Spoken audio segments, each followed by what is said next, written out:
Greetings, everyone. It's great to be with you. I much appreciate the opportunity to be learning with you. Thank you for everything you do in the way of learning and growing and giving back as students on the mystical path. Today, we have a presentation entitled, Was Plato a Student of Mysticism?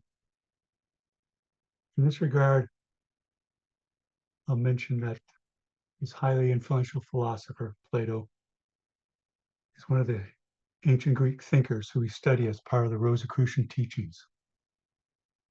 Indeed, in sensitively reading and reflecting on Plato's writings, there are passages suggestive of mystical realization and even indicative of the central formative importance for us of mystical experience and initiation.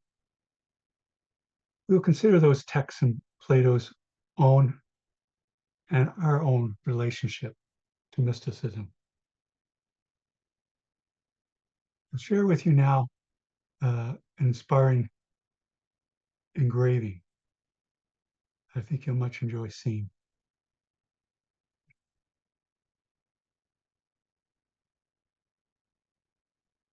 See this before now, a depiction of Plato's cave. It's an engraving from 1604. Uh, it's a work by Jan Peeters Sanredam. Uh, he was Dutch and he lived from 1565 to 1607. This is actually a work that's now held in the National Gallery of Art in Washington, D.C. It's about 33.7 centimeters by 45 centimeters.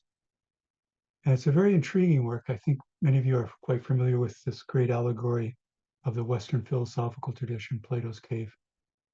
You'll see the figures here, or on the right side, who are chained, and they're looking up at shadows on the cave wall. And they're actually figures here associated with various Greek and Roman gods, efficiently placed here. And the reality is that of these shadowed figures. They don't see that there's a fire behind projecting those shadows on there. And those who can able to come loosen their chains and come around and see, oh, there's small statuettes up there, or statues, or various objects that are being used to reflect on the wall. In a way, what's the shadow is sort of the outer apparent impression. You can see this is somewhat like our lives and our experience, and actual objects here, and the fire here, and this reality is being created. But also, there's another reality that goes beyond this to go outside the cave, out into the open air and out into the sun, and there get even closer to the in-depth or true expansive reality. Indeed, in this story of um, the allegory of the cave in a very influential text in the Western philosophical and mystical tradition, the Republic, um, there's a description that one of the persons who was chained, they got free from their chains and then they started to make the ascent. And they started to see, oh, what we've been seeing as shadows, that's just these uh, figures that are beside the fire being casting shadows on the wall that we took to be reality or was our reality. But now I have a new viewpoint of reality because in Rosicrucian tradition, we talk about reality as what is true to us is what we've experienced, but we can expand our reality more to the way things are, the actuality. And that's part of the allegory of this rising. Then that figure that was free from the chains actually went all the way up outside and was almost blinded by the light so bright because he'd been so used to living in the darkness. In a way, that's the way life can be with very profound experiences of truth. We can first feel that it's almost overwhelming, even though there may be deep joy and elation. When he came back in to try to explain this wonderful ascent that he made, the persons who were chained back here didn't want to hear about it, didn't have their foundation shook. And that's sort of a lesson in life too, is that we need to share and express ourselves to the degree that others can appreciate what we're saying Similar to past Grandmaster Raymond Andrea mentioning that to say a little can inspire, to say more can antagonize. There's also this conception here people have taken in various ways, but part of the reading of Plato's texts can depend on who's reading them. If the person is very spiritually inclined, they'll find various ways that there are suggestive and spiritual meanings in what Plato's saying, both direct and indirect, that we'll give in our talk. But they have here the sense of having a person having the experience of cosmic consciousness, the experience of divine illumination. And these outer expressions of it through this engraving and Plato's story, in a way, helps the outer mind conceive of deeper, profound things that are within, through the subjective mind, back of that, the subconscious mind, and back of that, and infusing all these other minds, the cosmic mind. It helps us to have our outer mind have conceptions of the physical senses to be able to come into the full realization throughout our whole being. Now, I want to take you in even closer on this image, and you can see here with the text, you can see the various faces and the description that's being given. And here there's a lower person giving description of having made the ascent and trying to convince others of what's going on. And they're saying, can't you see this is the true reality here? And so forth. Intriguingly, out here, we have philosophers that are starting to realize they're freed from the chains and are realizing how things are going on. In a way, these are like the mystical teachers, the shamans and Sufis and so forth, realizing a deeper understanding based on the ultimate ascent to outside. But we have to come back from that ascent and apply it, emulate it, scribe it, be of service, just as these persons are wishing to do.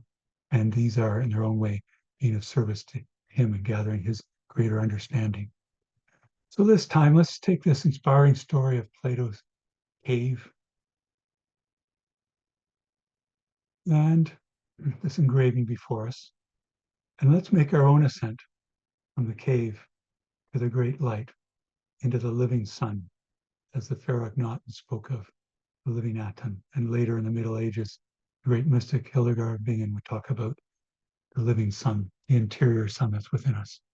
So let's make our ascent now. I invite you to close your eyes and we'll follow the instructions of the booklet, Liber 777, that I'll give you resources on too. It's one of the key Rosicrucian documents on how to meditate and part of our weekly lessons. So I invite you now to close your eyes and get comfortable in whatever position you are. You may wish to be seated.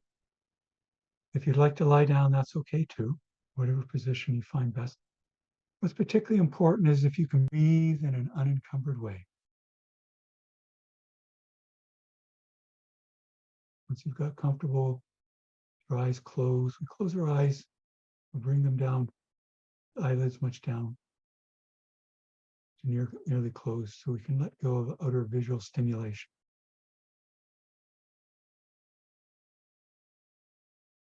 And this will help us in making the ascent from the cave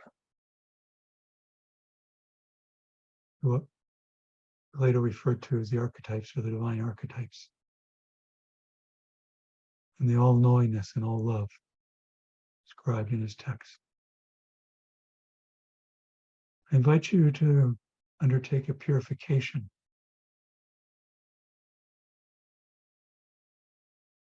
Has been known for down through the ages, including to the ancient Greek philosophers.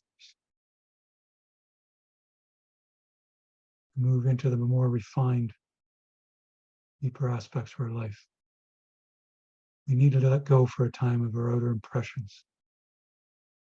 Later, when we get the divine afflightus coming through us from the meditation, it'll help close those higher rates of vibrations through what Rosicrucian referred to as the cosmic keyboard and other impressions that we can apply in our life.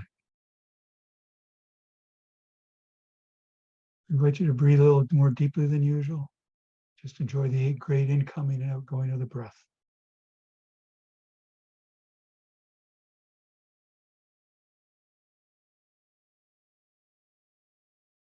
I invite you to also, if it's comfortable, to extend your exhalation longer than your inhalation. That has a wonderful effect. It will immediately stimulate the great vagus nerve that works with the autonomic nervous system that we study so well in our weekly lessons as Rosicrucians. The autonomic nervous system is an application of the law of duality, of the law of polarity. Having both the sympathetic nervous system and the parasympathetic nervous system. Both valuable and having balance in our life for action, but also contemplation. And when we increase action in our life, we also need to increase the contemplation. And when we increase contemplation, we need to increase action. In this way, we'll have a great balance for self-mastery and harmony in all levels of our being. Just enjoy the gentle rhythm of the breath.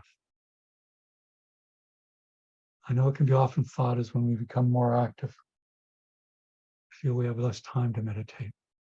But that's actually the time to meditate even more, because then the action will be done in a more spiritualized, relaxed way.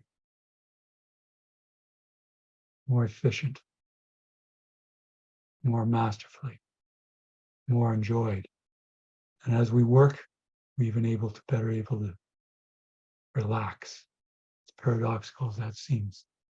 The Rosicrucians have special terms for this, referred to as work and worship. Our fundamental dual actions in living are to harmonize work and worship.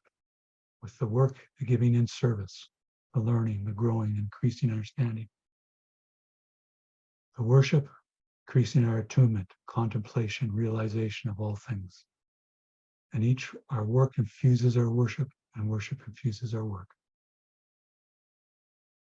Same too with following our breath. It's helping balance our sympathetic and parasympathetic nervous systems. We move into an autonomic balance. Makes life very enjoyable, very enriching. We're more able to embrace the challenges of the day or their enriching, life-giving lessons. No longer seeing life as a burden, but a great adventure. These things can be hard for the outer mind to fathom, even think possible. But if we keep going to the deep well, the divine within through meditation, contemplation, as indicated in the great allegory of Plato's cave, we'll be rested and re-energized, regenerated. Now let us follow further the instructions of the booklet Liber 777 and make our ascent into the realization of the living sun.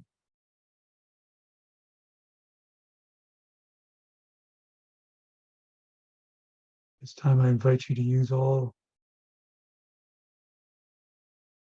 your imaginative capacity and all your psychic faculties to picturize or visualize yourself rising up over your home or dwelling or office, building where you're at, up over your neighborhood, rising faster and faster. So we'll increasingly transcend space and time and enjoy the exhilaration of the ascent. Up over our local geographic area or of our town, our village or city. And even up over our county, and faster, enjoying the ascent into the increasing brightness and see our continent below us, even our hemisphere. Now the entire blade spheroid, great fiery ball, I should say the beautiful blue jewel of the earth. See how it's rotating about its axis. The wonder of the great oceans and seas, and weather systems and landforms. The satellite of the moon revolving about the holy temple of the earth.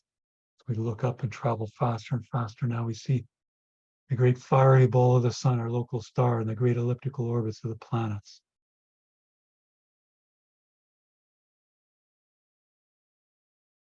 Beautiful rings of Saturn and moon Saturn, close to us now in opposition.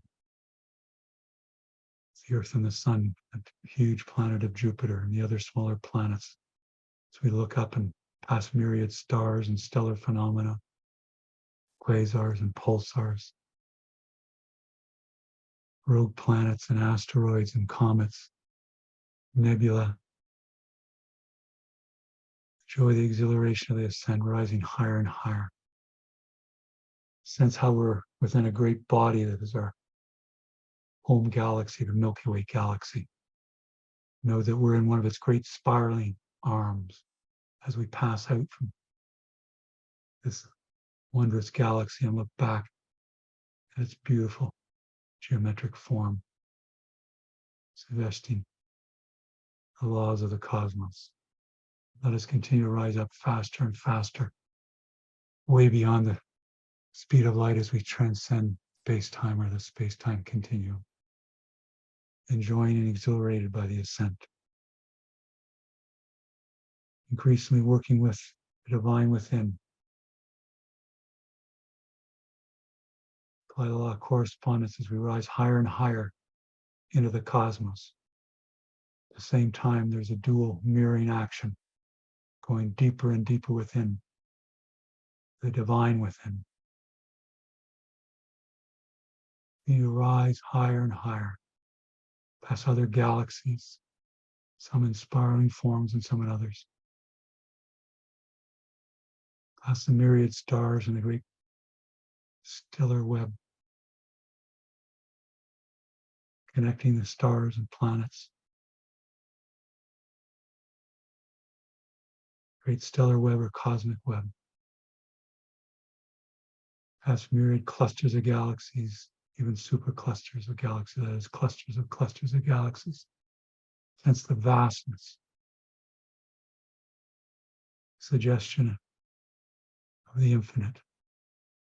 As we move deeper and deeper within, we'll use this vast view to pass from what the Rosicrucians referred to as the infinite finite plane to the infinite plane. Upward we go.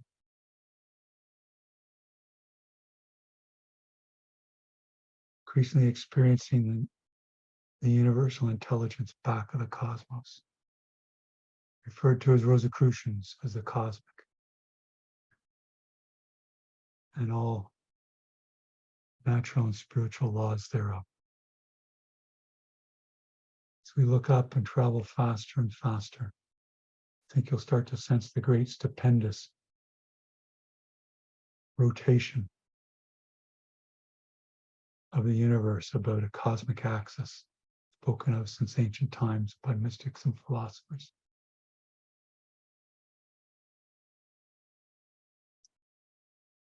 As we go faster and faster, so let us head towards the midpoint of that great cosmic axis. And when we reach it, close by, let's slow up gradually and dwell there at the center of the cosmos, the center of our being. In awe, the harmony, universal. The harmony of the spheres or the music of the divine all about us. Hearing the music and system and order and harmonium within us as the microcosm corresponds to the macrocosm. When you're ready, I invite you to apply further the description of the booklet Liber 777 to visualize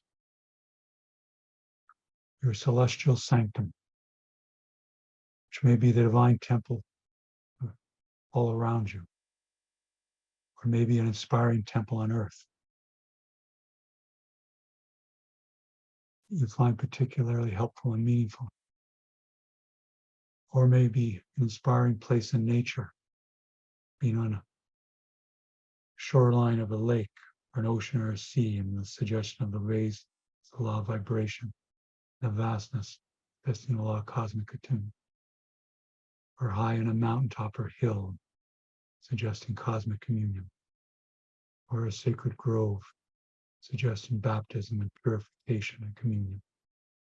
However you wish to picture your celestial sanctum, fill in the details now. Make it real, make it vital, using all your senses, including the psychic senses. You may wish to picture stained glass windows or other symbols there depicting Rosicrucian laws and principles. You may wish to picture those on the teleconference call with us and other seekers, visible and invisible masters, the Grand Lodge and Supreme Grand Lodge officers of the Rosicrucian Order Amorth, all communing together, fundamentally connected through the one soul.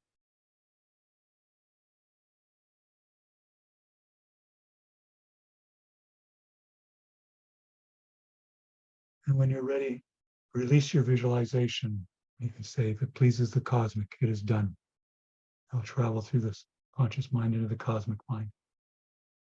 We'll fulfill our picturing of the celestial sanctum and manifest it as we dwell in silence together.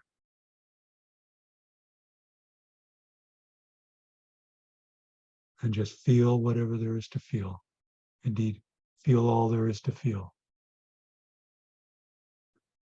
Keep coming back to the discipline of the breath. As we go deeper and deeper within,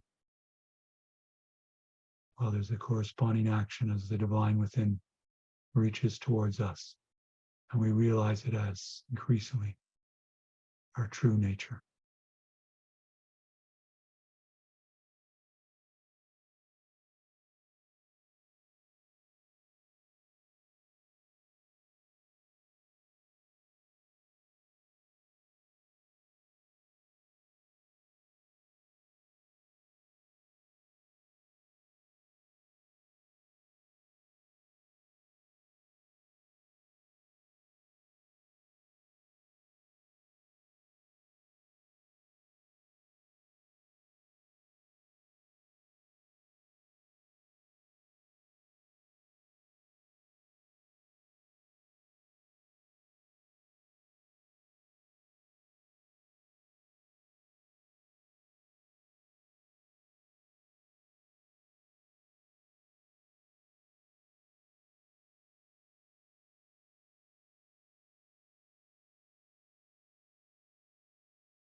Let us continue this period of cosmic attunement by envisioning our mind merging with the cosmic, the universal intelligence back of the cosmos. This can be done in various ways. You may wish to picture your mind as if it was filling the entire cosmos, experiencing as the cosmic experiences, knowing and sensing as the cosmic does.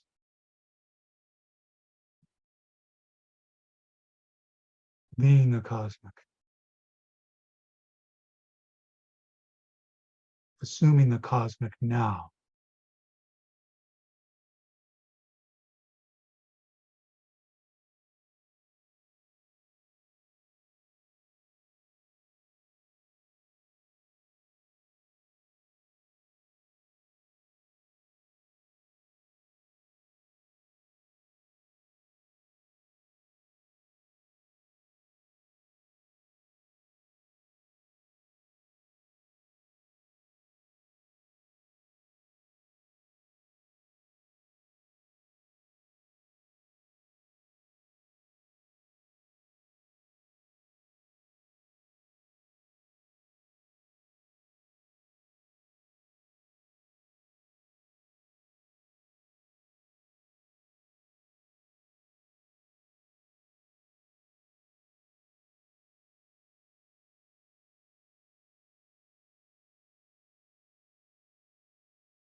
one with the one cosmic attunement.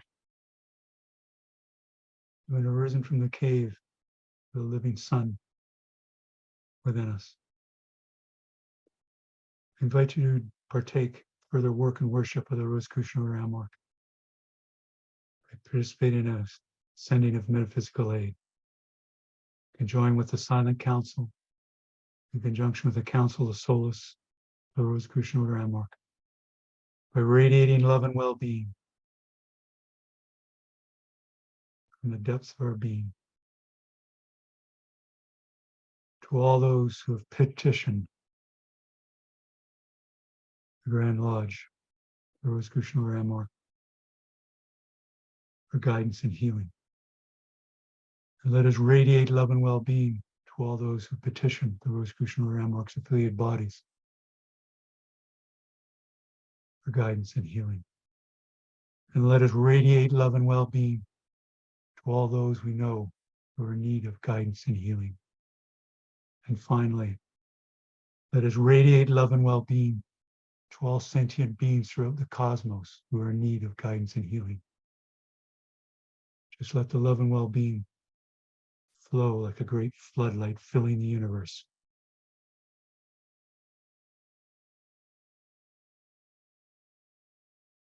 Reaching all in need. Sensing all in need through the cosmic mind that we're one with now. Just let the flow radiate outwards. Great exhilaration, just like the great exhilaration as we rose to the heights of the celestial sanctum. Feel the love and well-being reaching all in need and all who so petitioned. At a certain point, I think you'll find the radiation will speed up and you'll know you're reaching those in need. And no more is conscious effort, outer conscious effort required. Just flow through the action of the divine within.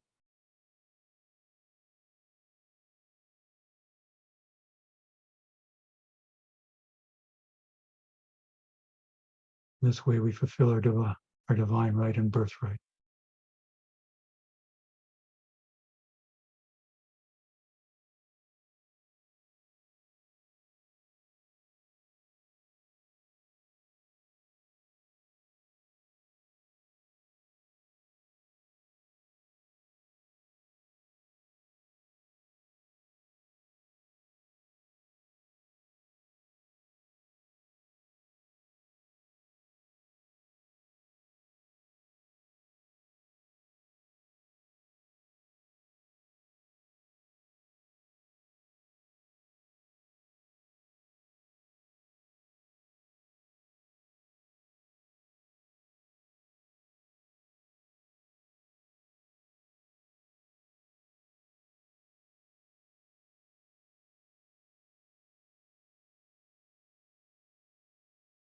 Soon we'll formally conclude this period of sending metaphysical aid, but we'll meditate a while longer.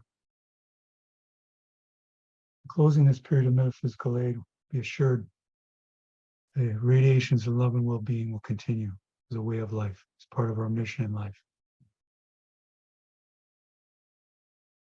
I pray with you now to say, if it pleases the cosmic, it is done, so mote it be.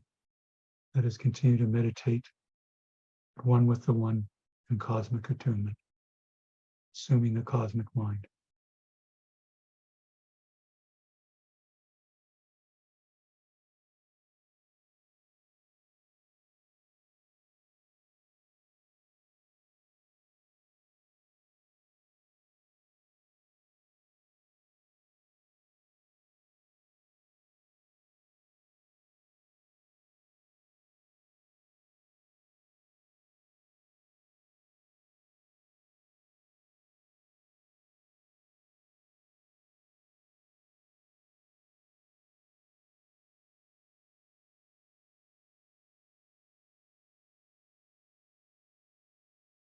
Now soon we'll ascend from the heights of the celestial sanctum. I'd like you now to apply the law of gratitude. Express and radiate thanks to all those who have served us well, to all those who have loved us well, to all those who have taught us well.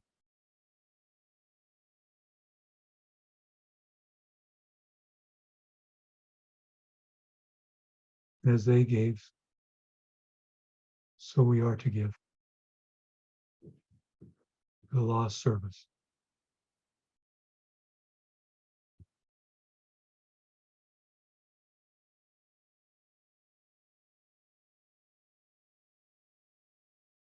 Now, having applied over 40 Rosicrucian laws and principles, some explicitly stated,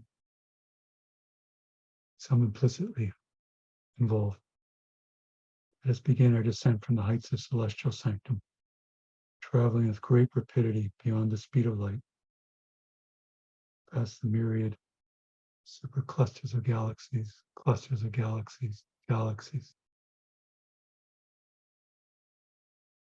past the black holes helping balance the universe, the nebula, the various stellar phenomena,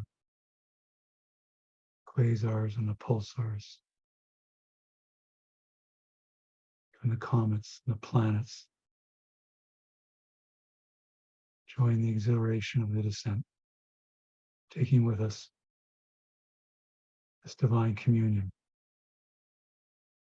with the living Sun.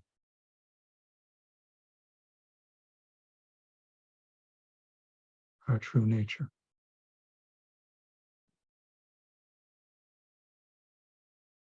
Which we more fully express and emulate the temple of the earth.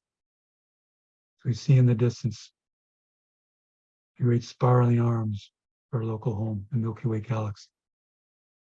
And let us plunge in the arm where we dwell, past myriad stars and nebula, planets, asteroids, comets. We see in distance the beautiful elliptical orbits of our solar system.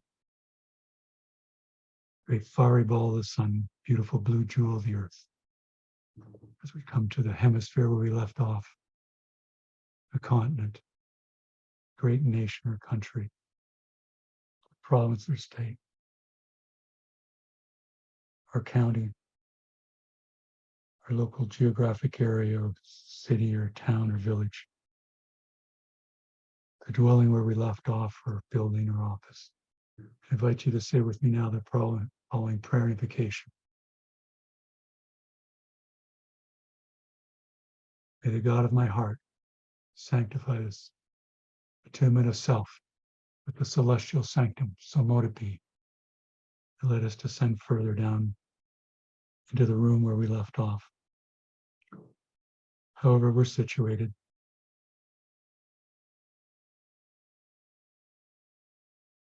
feeling rested, re-energized, remade, reintegrated, and regenerated. When you're ready, you may wish to stretch and open your eyes. And we'll continue the work and worship of the Rosicrucian Emerald now.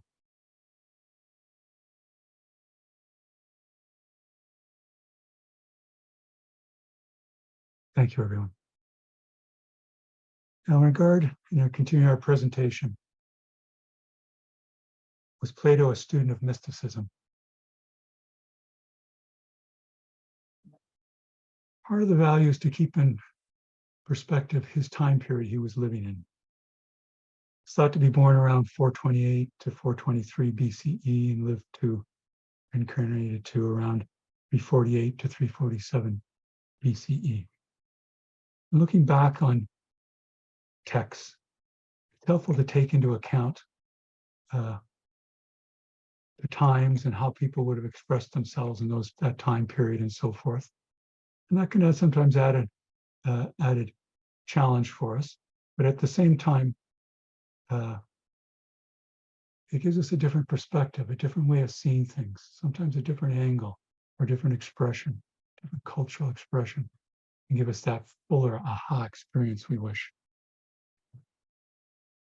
Now, as I mentioned, through our meditation, we enacted the allegory of the cave. Some have interpreted it more as the importance of being able to reason, and then you get in clearer thought. But the allegory goes deeper than that, so that's part of it.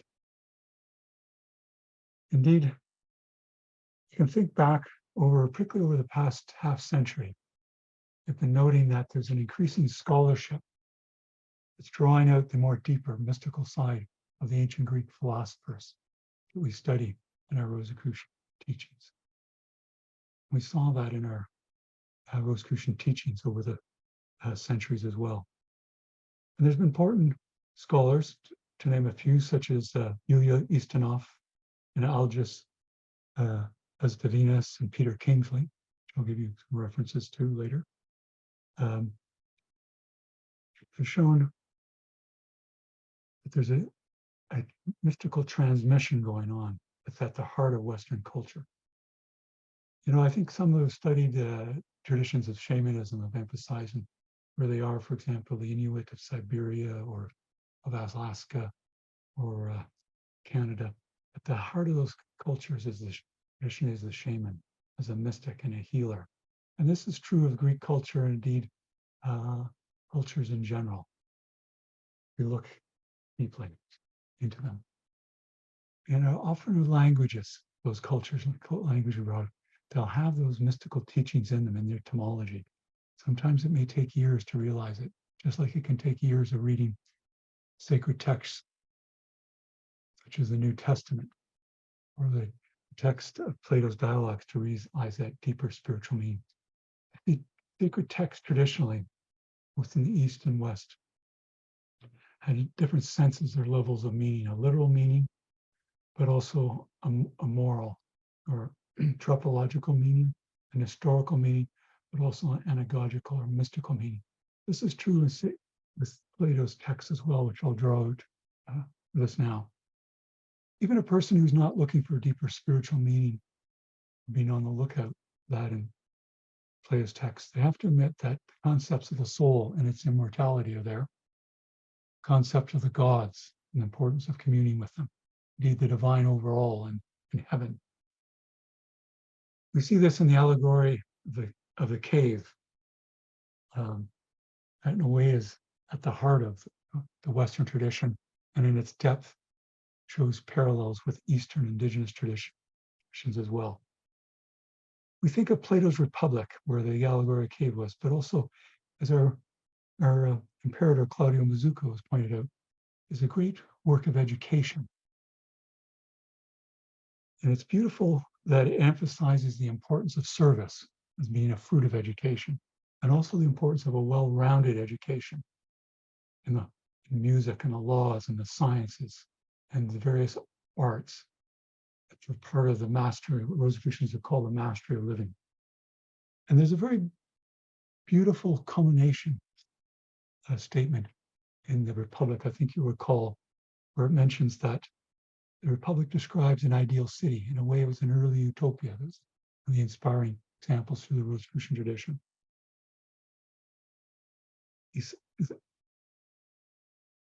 Plato recounts through his teacher Socrates, the city of which we are founders exists an idea only. For I do not believe that there is any such one anywhere on earth. In heaven there is laid up a pattern of it, which they who desire may behold, and beholding may set their souls in order in the likeness of a perfect city. But whether such a one exists or ever will exist in fact is no matter, for they will live after the manner of that city. So in a way you see expressed there purpose of the mystical path, the purpose of service, purpose of what we did firsthand when we rose to the heights of the celestial sanctum. The way that book at Liber 777 is passing down the mystical tradition of spiritual ascent that Plato and others have talked about since time immemorial. Indeed, another text I think many of you much enjoy, especially if you're interested in sacred number and sacred geometry, is the Timaeus. And there, Platonic solids, 5 regular three-dimensional figures, or more technically, say among the 5 regular polyhedra. And there's the one that corresponds to the Earth, which is the cube, or more technically, the hexahedron. And then there's the octahedron, which corresponds to air. And then there's the tetrahedron, corresponding to fire, and the isosahedron, corresponding to water. Quite beautifully implied there, there's a fifth Platonic solid, the dodecahedron, that's associated with the 5th element, the ether, what Rosicrucians would say the quintessence, or the cosmos. And we see in this that there's, from antiquity, a great expression that would get more and more developed outwardly. But also it's important, the Rosicrucian and Platonic traditions, and interaction as well, that underlying existence and structure and its operations is a microcosm corresponding to macrocosm. And they do that through laws and mathematics. Now, it's quite interesting that the Timaeus has inspired various creators down through the ages. I think in the 20th century, when Werner Heisenberg was a young student and who had later developed quantum mechanics, he mentioned in his student days reading up on a roof at the top, the Timaeus, and he was very struck by the system and order, the demiurge creating the universe as a mathematical act. And that degree of abstraction he took in developing quantum mechanics extend the work of the Rosicrucian student, Sir Isaac Newton, but also the Rosicrucian student, Albert Einstein. And we see in the story of the Timaeus, which is in a way highly Pythagorean. There's a transmission of the Pythagorean teachings through Plato and his own original creation.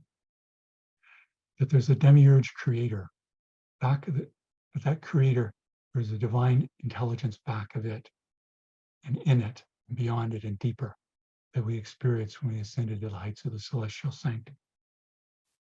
Another very mystically orientated text of Plato is, of course, the Symposium. And there's a remarkable figure in the story,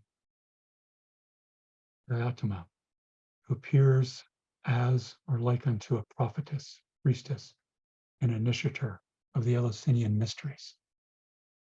And she gives an expansive and deep conception, an experience of love is conveyed after some of the other party or symposium members have discussed, as Socrates requested, on their conception of love.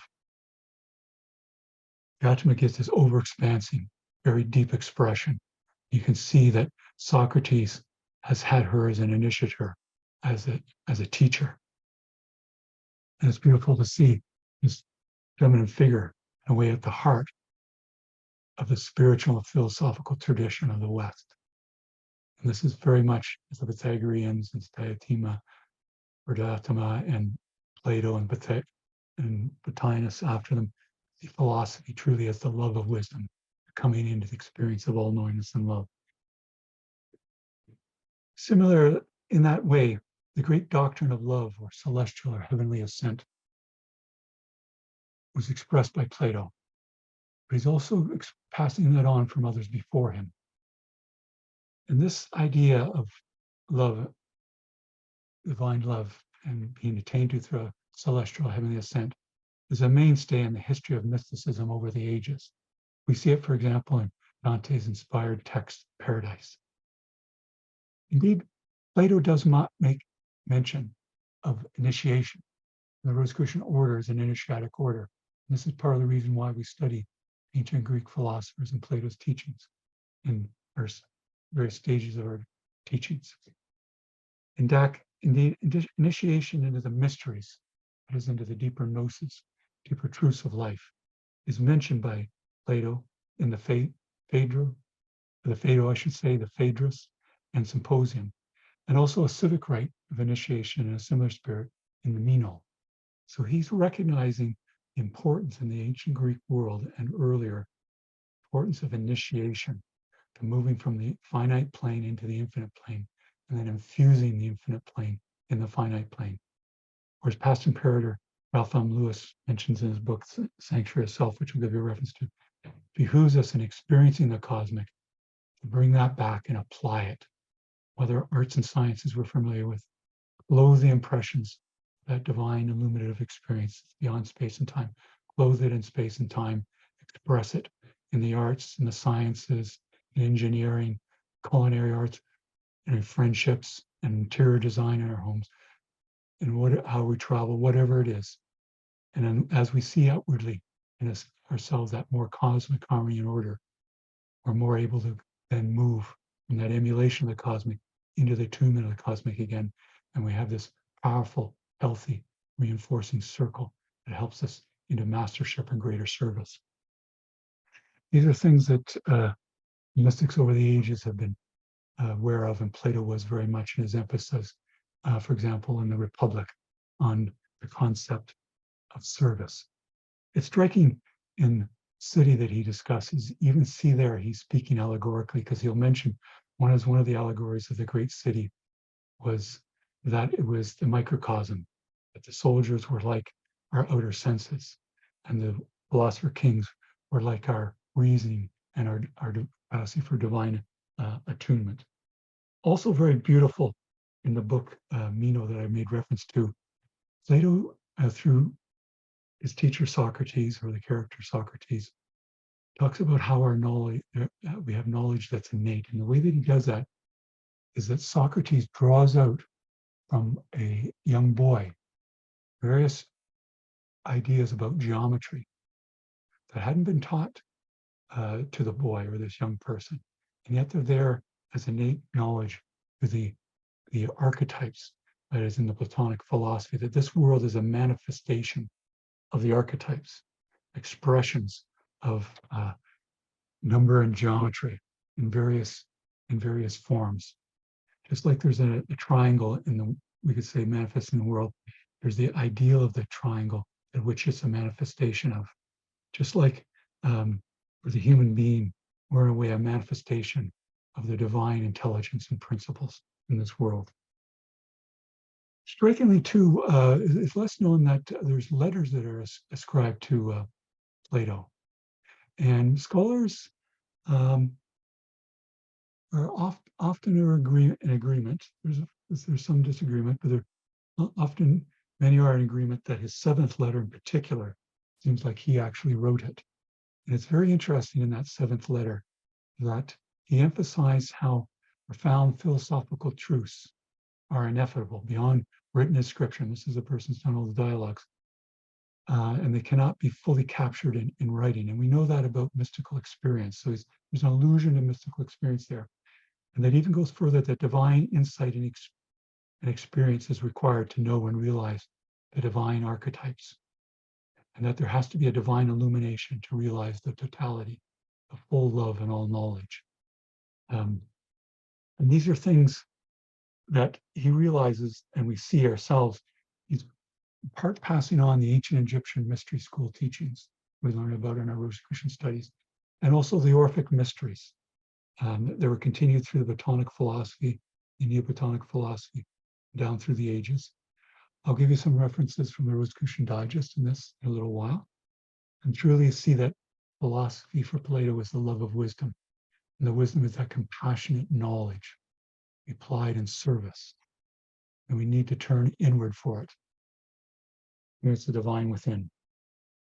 Now, often the texts of Plato are read today just as a purely reasoning exercise. But that's not what they originally were. We know that in a variety of ways, and I'll give you some references from the scholars have shown that to be the case. But these philosophical texts help develop and clarify the mind. But along with sacrifice, purification, we did applied with our ascent and descent from the head celestial saint, and divine rights, contemplation and meditation and initiation allowed the student as an initiate to ascend and to realize the divine archetypes, full expression of love, and to be at one with the one. This time I'll ask Karen to paste in the chat for you some resources with links. Also, I think you may find most helpful that you can't directly copy the paste, but you can click on the links if you wish, or you can take screenshots, but I'll ask her to post as well or upload for you a PDF document that has all the links in there that I've been mentioning, including the important instructional booklet on meditation, Liber 777. So by way of conclusion, I'd like to mention we've been considering the question, was Plato a student of mysticism? I think profoundly so, indeed a mystic in his own right. In a way, he was promulgating mysticism and helped initiate those into the mysteries and into deeper knowledge and mastery of life. For by mysticism, we've been meaning here the full growing up of the human being, full maturation of ourselves, coming into consciousness of the cosmic, coming into the harmonium, that is the harmony of all, with all, through our emotions and harmony with our reasoning, harmony in the actions in our body, harmony with our relations with others, harmony with our environment, and harmony with the divine. And so that this highly influential philosopher, Plato, is one of the great Greek thinkers we study in our Rosicrucian teaching. By sensibly reading and reflecting on Plato's writings, we've noted there are passages and sections that are suggestive of mystical realization and even indicative of central formative importance for us of mystical experience and initiation. We consider these things and how they're important to us, and even had an ascent to the heights of the celestial sanctum, retrace the story of Plato's cave, rising into the invisible sun and experiencing it, but also coming back to apply and service what we've learned in the cave, to tell others of this potential, great freedom and understanding and liberation. We've also considered in those texts and Plato's and our own relationship to mysticism. And in this manner, we've continued to explore Rosicrucian laws and principles and their application for self-mastery and service. Thank you, everyone. It's great to be with you. Sense your presence.